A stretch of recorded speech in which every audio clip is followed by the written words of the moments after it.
In this video, we're going to be talking about some of the most commonly asked questions in Biglaw interviews. More specifically, the types of questions that you are going to be asked as a law student during your on-campus recruiting season when law firms come to your campus and you have to do back-to-back interviews, sometimes up to 30 of them at a time. As always, please hit that sub button and drop a comment if you have ideas or suggestions for a video or a legal topic that you want to hear about, and let's get started. Let's first cover some basic information about what the first round of Biglaw interviews usually looks like. They're anywhere from 15 to 25 minutes long. They're typically non-quantitative, so they're not going to be asking you complex legal questions or testing your ability to think like a lawyer or your knowledge of doctrine of a specific area of law. Instead, they're looking more at your character and whether or not you'd be a good fit for the firm on the personality side. To that end, the questions are actually pretty simple, so let's talk about a few of them. The first and most common question you're going to be asked, usually the very first one out of the gate, is tell me about yourself. The law firm will have your resume in front of them, so they'll know more or less the work experience that you've done and your grades and whatnot, but now it's on you to succinctly tell them the story in your own words. And usually what this looks like is saying, okay, well, I went to school, I had a job in between law school, this is what I did in that job, couple sentences. I went to law school, and now in law school, I've spent my extracurricular times doing this and that, and looking ahead,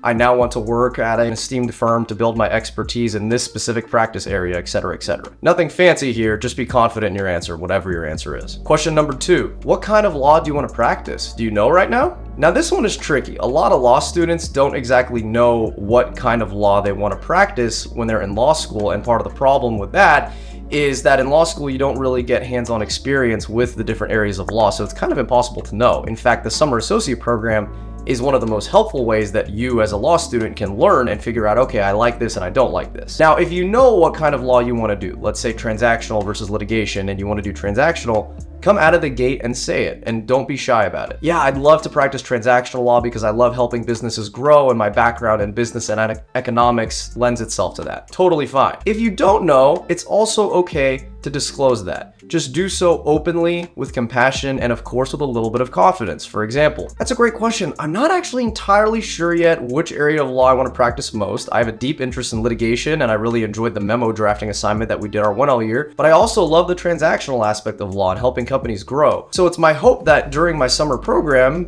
more specifically with your firm, I can get that hands-on experience that will let me decide and finalize what area of law I want to hone in on. Question number 3, where do you see yourself in 5 years and in 10 years? This one's pretty easy. In 5 years, I see myself as a lawyer, practicing at your firm, ideally as a mid-level associate. And in 10 years, well, this is up to you. Maybe you see yourself out in government. Maybe you see yourself rising up to become partner. Maybe you see yourself in academia. There's nothing wrong with these answers stating something to the effect that you don't plan on being in Biglaw forever. A lot of these firms, they know, they're not stupid, that most of these kids that they're interviewing, yourself included, are probably not going to end up there long term. I personally still think it's a good idea for the 5-year timeline to say that you plan on staying in the firm, in part because law firms tend to make the most money off of their mid-level associates and the least money off of their junior associates. So they don't want someone who's just going to come for 1 or 2 years and then leave. They want someone who's going to stay ideally till years 6, 7, 8, and then yeah, maybe they'll leave or maybe they'll stay till partner, but at that point it's not that important. For the 10-year mark, I think you should answer whatever you really see yourself doing in 10 years, but again, do it with confidence. Question number 4, hey, I see that you have done this work experience. Tell me about that. This question is obviously going to depend on your resume. I worked at the White House when I was in college, so I got a lot of questions during my interviews about, hey, tell me about your time at the White House. What did you do? What was that like? But for other people, it's about their time in consulting or banking or working as a paralegal. This is different than the first question, tell me about yourself, because the interviewer is asking you to dive deeper into the specific area of work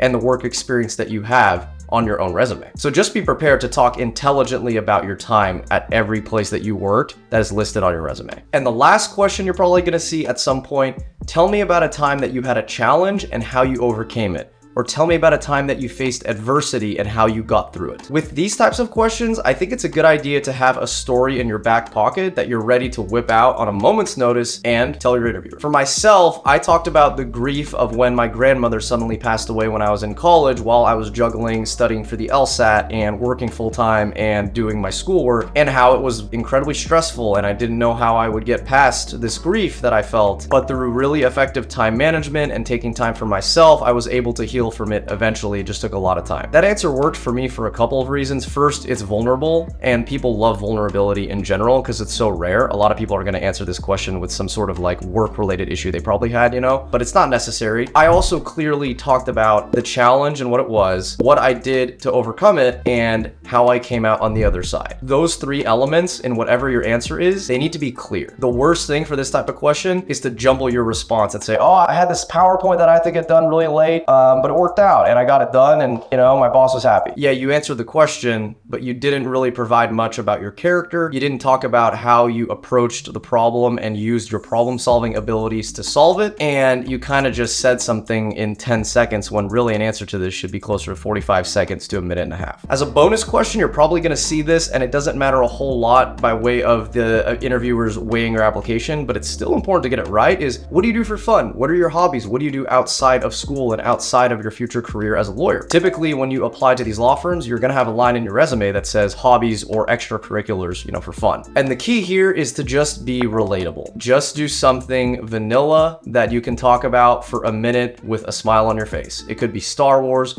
it could be video games, it could be hiking, it could be cooking, but don't do weirdly esoteric stuff like playing with voodoo dolls, or in the words of a classmate, big trees. Don't overthink it, just be a human being. All right, everybody. That's it for me in this video. I hope you found this helpful if you're thinking about going into Biglaw, or if you're a law student, or you're thinking about becoming a lawyer. As always, please hit that sub button and drop a comment if you have ideas for a video that you want to see, or if you want specific advice about Biglaw or the legal profession, or even some legal analysis of things happening in pop culture. And don't forget, we have a Discord. It's linked in the caption below. You can ask me a question there anytime. We talk about pre-law advice, career advice, and mental health in there too. All right, be well, drink some water, take some deep breaths, and I'll see you next time.